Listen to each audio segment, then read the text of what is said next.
Bismillahirrahmanirrahim. Assalamualaikum warahmatullahi wabarakatuh. Halo, selamat pagi. Perkenalkan, nama saya Wendy Wirasta, dosen Politeknik Negeri Bandung, jurusan Teknik Informatika, program studi D3 Teknik Informatika. Saya mengajar di bidang pemrograman. Pada kesempatan kali ini, saya akan menjelaskan proses pengajaran saya pada salah satu mata kuliah yang saya ampu di semester ini, yaitu mata kuliah dengan kode 21 TI 1006. Nama mata kuliahnya adalah Struktur Data dan Algoritma dengan bobot 2 SKS praktek. Saya akan menjelaskan lebih lanjut mengenai teknik pengajaran saya terlebih dahulu, diantaranya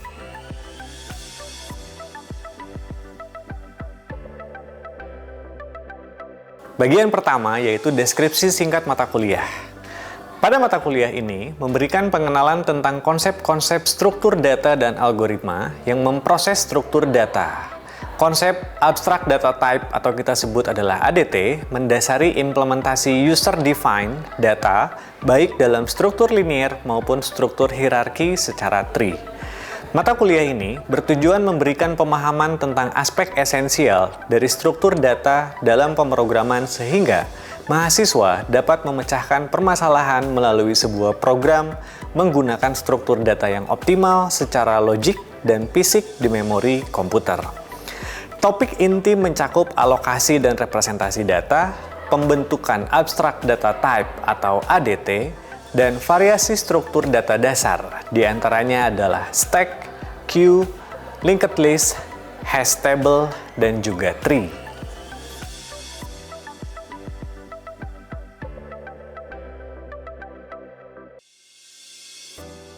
Bagian kedua, yaitu capaian pembelajaran mata kuliah di struktur data dan algoritma. Terdapat 5 keterampilan umum yang harus dicapai oleh mahasiswa. Di antaranya, yang pertama, KU1, mampu menerapkan pemikiran logis, kritis, inovatif, bermutu, dan terukur dalam melakukan pekerjaan yang spesifik di bidang teknologi rekayasa perangkat lunak, serta sesuai dengan standar kompetensi kerja bidang pengembangan perangkat lunak.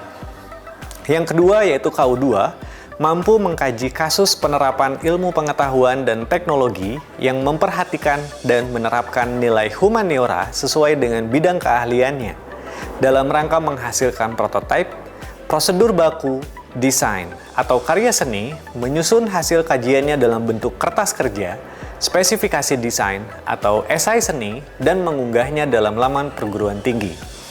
Poin ketiga terkait keterampilan umum ini yaitu KU3, mampu mengambil keputusan secara tepat berdasarkan prosedur baku, spesifikasi desain, persyaratan keselamatan, dan keamanan kerja dalam melakukan supervisi dan evaluasi pada pekerjaannya. Poin keempat yaitu KU5, mampu bertanggung jawab atas pencapaian hasil kerja kelompok dan melakukan supervisi dan evaluasi terhadap penyelesaian pekerjaan yang ditugaskan kepada pekerja yang berada di bawah tanggung jawabnya.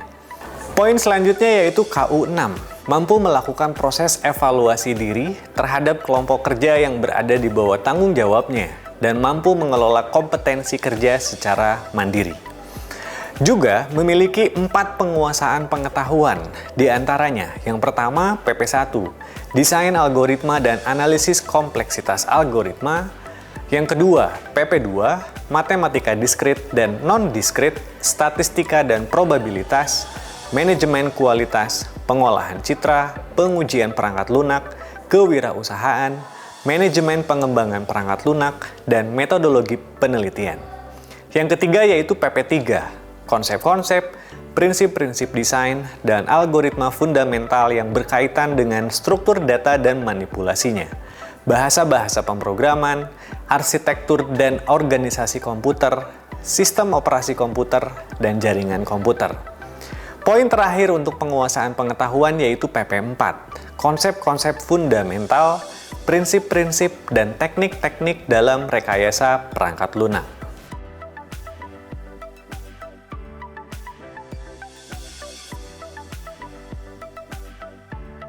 Sistem pembelajaran yang digunakan pada perkuliahan struktur data dan algoritma ini, yang pertama, perkuliahan dilaksanakan secara luring.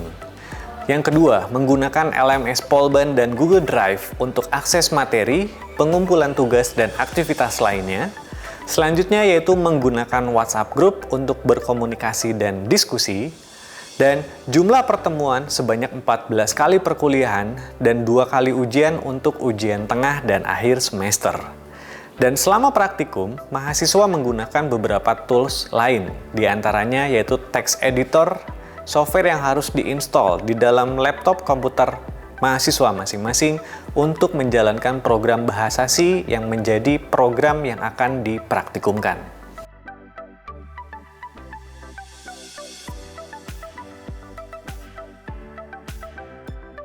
Materi pembelajaran memiliki 7 poin utama.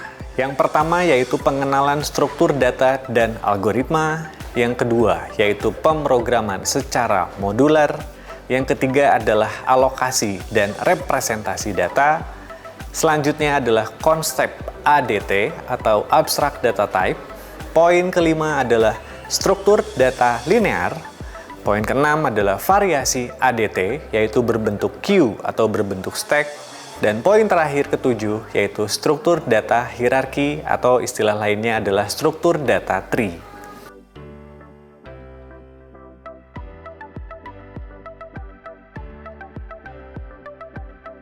Bagian penjelasan selanjutnya yaitu terkait metode pembelajaran.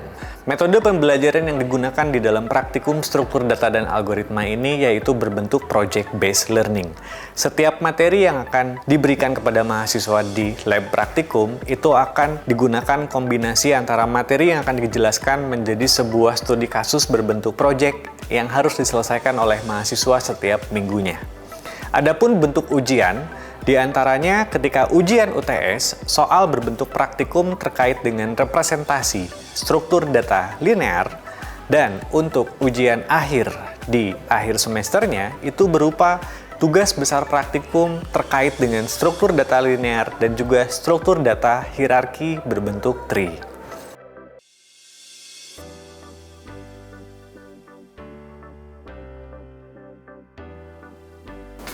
Bagian selanjutnya yaitu sistem penugasan.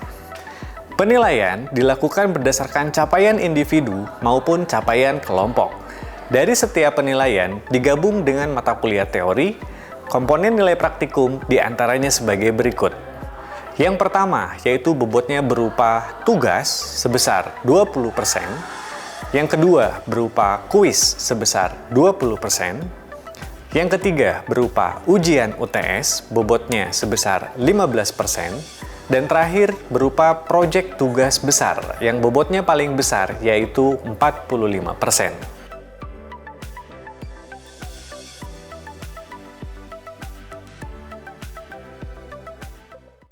Oke, kita mulai kelasnya. Saya buka dulu. Assalamualaikum warahmatullahi wabarakatuh. Waalaikumsalam warahmatullahi wabarakatuh.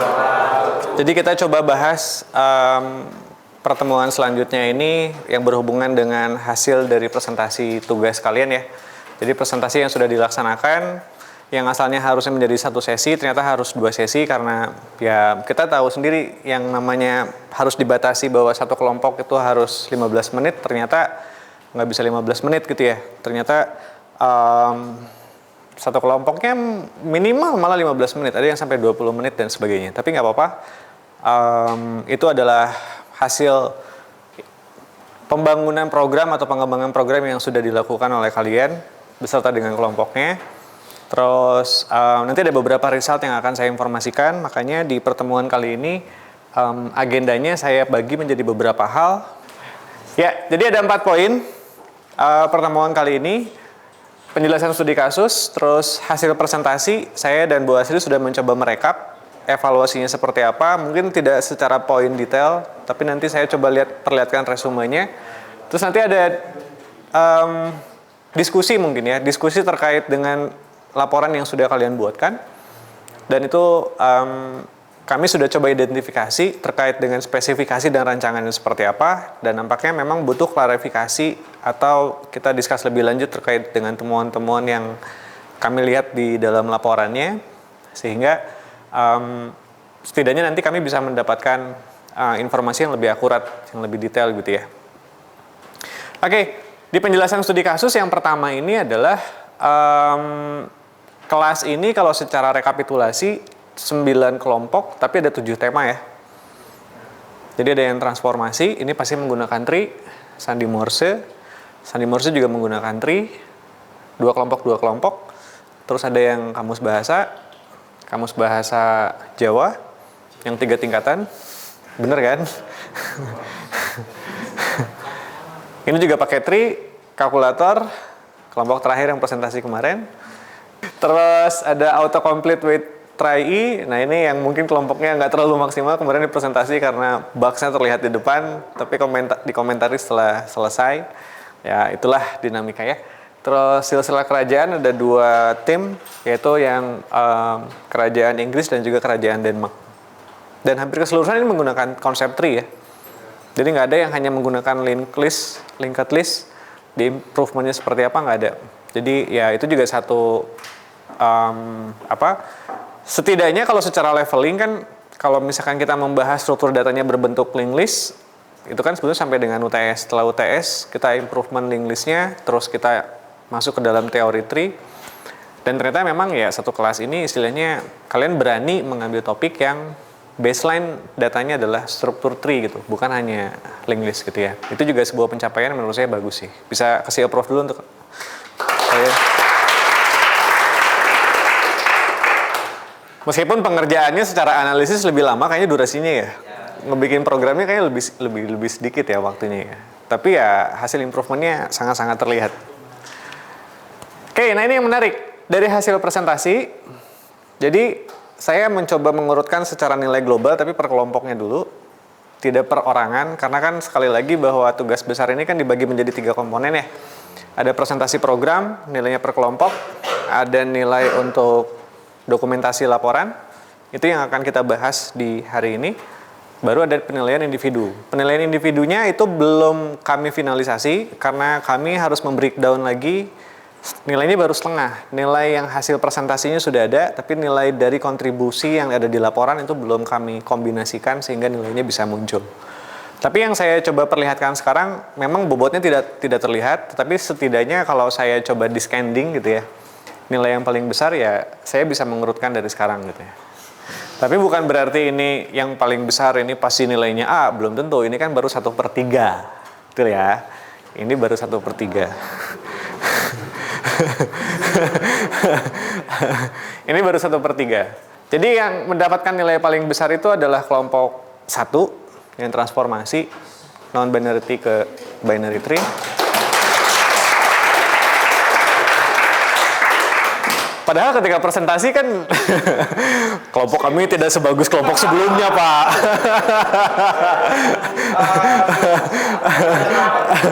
Siapa ya?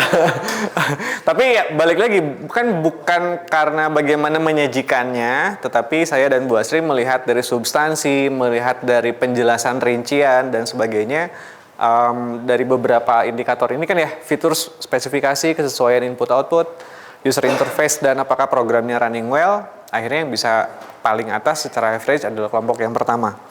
Terus yang kedua terbesar itu adalah kelompok 3, sandi Morse. Kelompoknya siapa nih? Bentar, kelompok 3 yang mana? Siapa nih? Oh, Deus. Oh, yang paling sigma ya. Padahal sandi Morse itu ya kalau kita bicara secara challenge lebih terbatas ya. Bagaimana nge-encode, bagaimana nge-decode, sudah gitu. Tapi mungkin penyajian dan penjelasan sistematisnya itu bisa ditangkap lebih details. Sehingga nilainya bisa besar. Yang ketiga adalah sandi Morse lagi.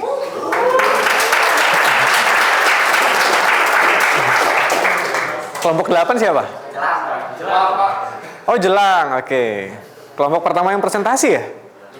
Oh ya, oke. Nanti di laporan komentar terkait dengan laporannya nanti kita bisa lihat lebih jauh. Terus yang keempat adalah transformasi lagi non-binary tree ke binary tree.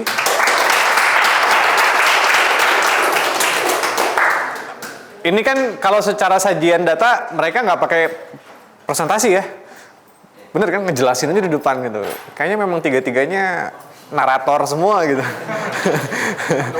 Iya, pendongeng semua. Dari hari Jumat ketika submission pun mereka udah bilang, Pak, kalau tanpa pakai file presentasi gimana? Kan udah kayak begitu gitu. Kayaknya memang beda dari yang lain kelompoknya. Tapi laporannya juga beda soalnya. Nanti kita lihat ya. Oke, terus yang kelima baru silsilah kerajaan Inggris. Silsilah. Bentar, orangnya yang mana? Saya juga lupa. Oh, AIS ya. Oke, kelompok AIS ya. Oke, lalu urutan selanjutnya adalah kelompok 6, autocomplete with try-e. Terus saya coba percepat dulu ya. Lalu kelompok selanjutnya adalah kelompok kalkulator. Wah, ini nih. Yang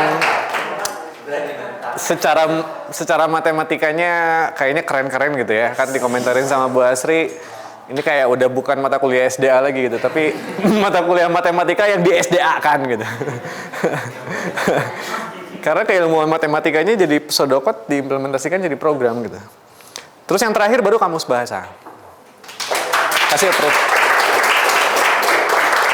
Tapi bukan berarti yang paling bawah nilainya paling kecil dan grade-nya paling bawah gitu ya.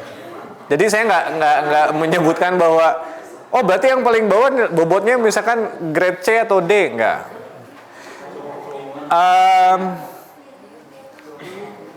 Di atas rata-rata sebetulnya semua, tapi kalau misalkan kita lihat kan kelas ini istilahnya kelihatan gitu ya persaingannya satu kelompok kalau yang sama, wah si ini udah bisa kayak gini, kenapa saya enggak dan sebagainya. Ya, kelompok.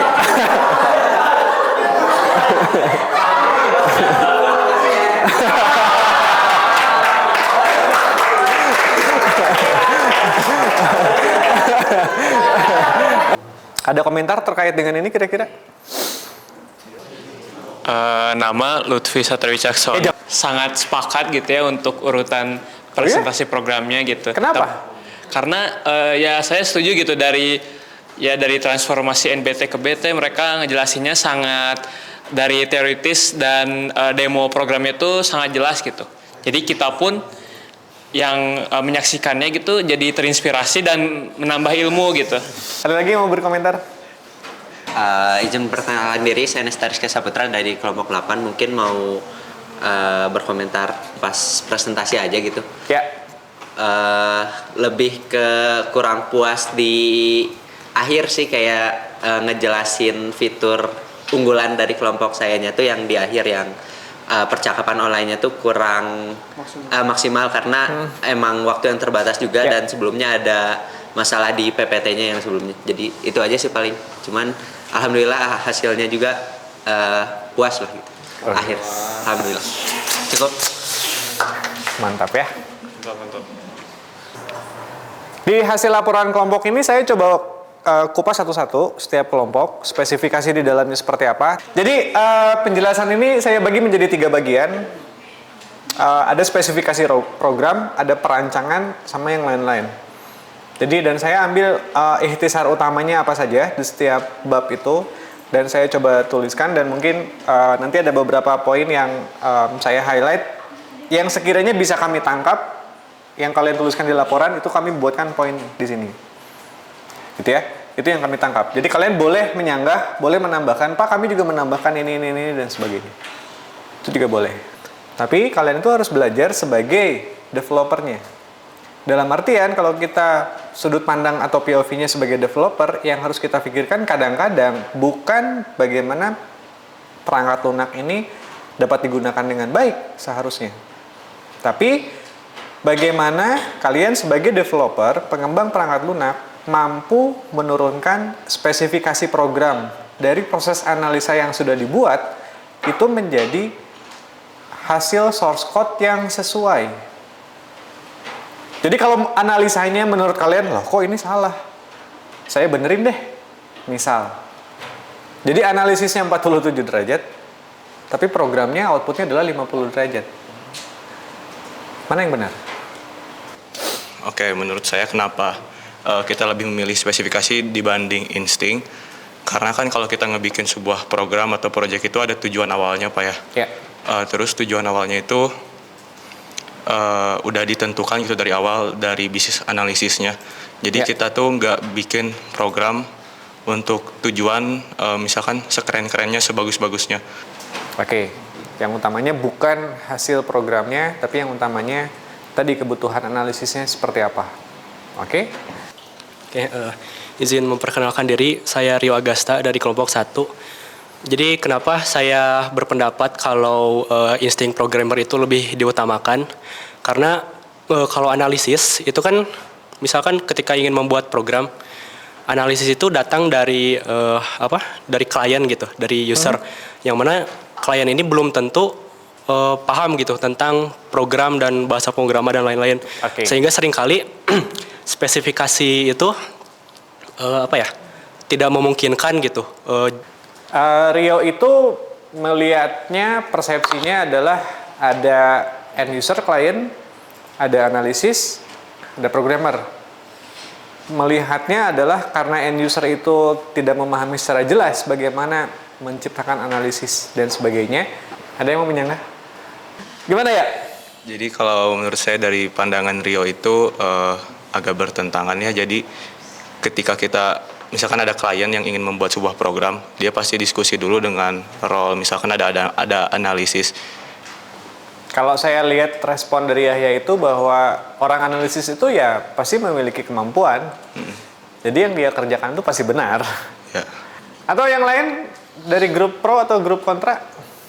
Ya, perkenalkan nama saya Jelang Anugrah dari kelompok 8. Saya mau menjangka Yahya.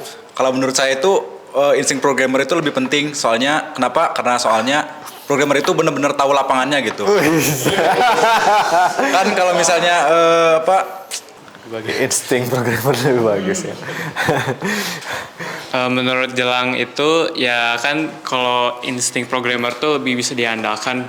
Menurut Jelang tuh ya lebih sesuai faktanya gitu. Sedangkan yang namanya insting gitu ya, insting manusia itu nggak bisa dijadiin tolak ukur atau alat ukur untuk menentukan kalau suatu hal ini tuh benar atau tidak. Kita mau nggak mau harus membutuhkan data gitu untuk menentukan oh ini hal yang dibutuhkan untuk spesifikasi program ini gitu.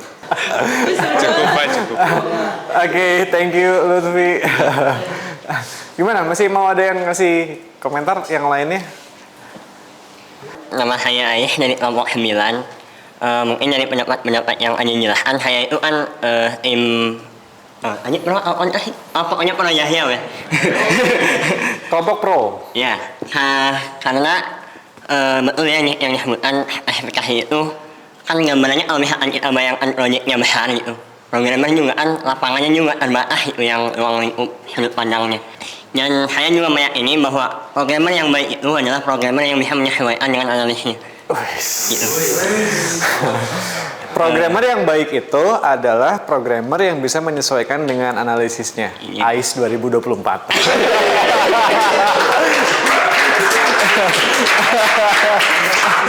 Oke, diskusinya menarik tapi kayaknya harus kita batasi dulu aja ya. Jadi kasih tepuk tangan dulu untuk kalian semua. Analisis itu orangnya adalah tim bisnis analisis, sistem analis dan sebagainya. Developing code itu pasti tim programmer, gitu ya. Jadi kalau misalkan kita lihat ya memang seolah-olah dua sudut pandang ini memiliki barrier atau sudut pandang yang berbeda-beda gitu ya. Tapi apakah dua sudut pandang ini akan bisa memiliki irisan atau enggak, benar nggak? Di tengah-tengah ya dan sebagainya. Justru itu yang harus gitu. Nah, jadi dari hasil laporan kelompok ini saya coba mengangkat independensi dari hasil kemampuan berpikir kalian seperti apa yang sudah dituangkan di dalam sebuah dokumen. Saya coba pahami, oh kalian poin-poinnya ini, dan itu yang nantinya akan coba saya lihat ulang dengan hasil programnya menjadi seperti apa. Yang pertama, kelompok transformasi, 3 spesifikasi, ada spesifikasi program, perancangan, dan lain-lain. Secara spesifikasi program, yang saya bisa tangkap dari perancangan kelompok kalian itu adalah adanya transformasi, lalu ada threaded, gitu ya, lalu ada aspek balancing, lalu ada identifikasi pembuatan tree-nya seperti apa, gambarnya dibuat secara sistematis, langkah-langkahnya bisa terlihat, lalu ada ilustrasi proses pembuatan tree-nya seperti apa, jadi struktur node-nya bisa terlihat, tergambar, subvarnya apa, yang pindah apa, lalu parent dan istilahnya childnya seperti apa, sampai dengan ilustrasi proses rancangan datanya juga ada. Gitu ya. Jadi secara spesifikasi programnya lumayan lengkap. Dan kelompok pertama ini ada 41 modul, betul ya? Yang dibuat lumayan panjang, dibagi 3 orang, berarti kan 1 orang rata-rata sekian belas modul, begitu ya? Nama saya Muhammad Zakil Yasfi dari kelompok 1. Di sini saya akan menjelaskan mengenai UI yang dipaparkan dalam laporan.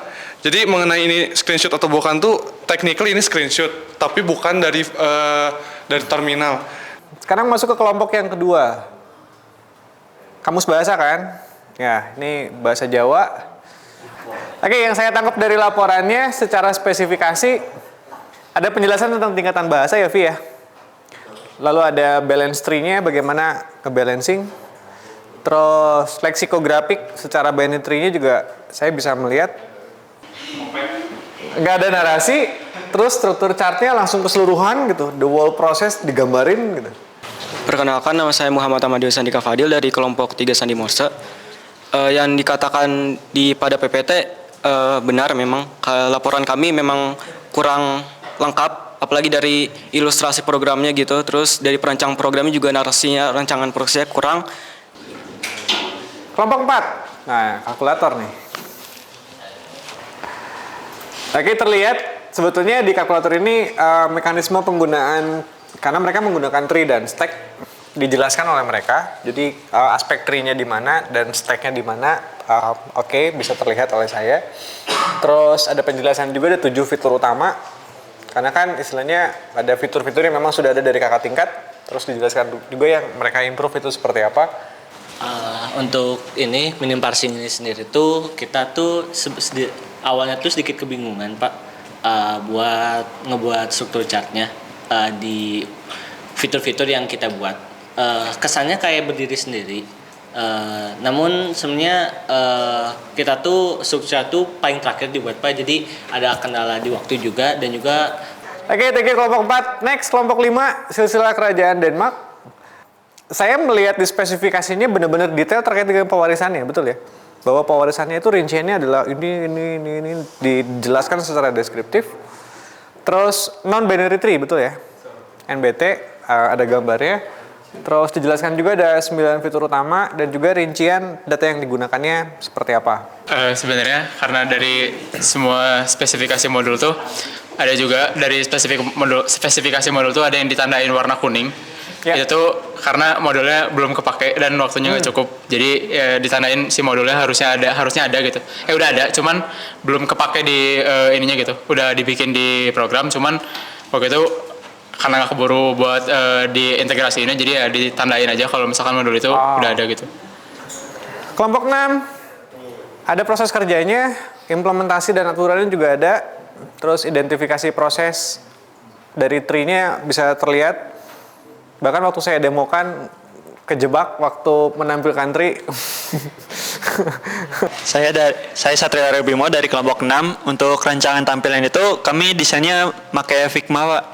Juga makanya juga backgroundnya pakai warna abu-abu aja kan biar nggak kelihatan kayak terminal banget. Terus juga tampilannya emang dimiripin terminal kayak nanti di terminal tapi nggak dimiripin banget gitu Pak. Perkenalkan, nama saya Faisal dari kelompok 7. Jadi sebenarnya ada beberapa kendala Pak dari segi pengerjaan ini tuh. Terutama di bagian analisis pertama tuh. Kita tuh awalnya udah bikin analisis sampai bab 2, sampai modul-modul tuh udah bikin. Oke, diskusinya sudah selesai. Terima kasih untuk pertemuan sekarang. Saya tutup. Assalamualaikum warahmatullahi wabarakatuh. Waalaikumsalam warahmatullahi wabarakatuh. Demikian video PDD UKTPT saya. Terima kasih atas perhatiannya. Wassalamualaikum warahmatullahi wabarakatuh.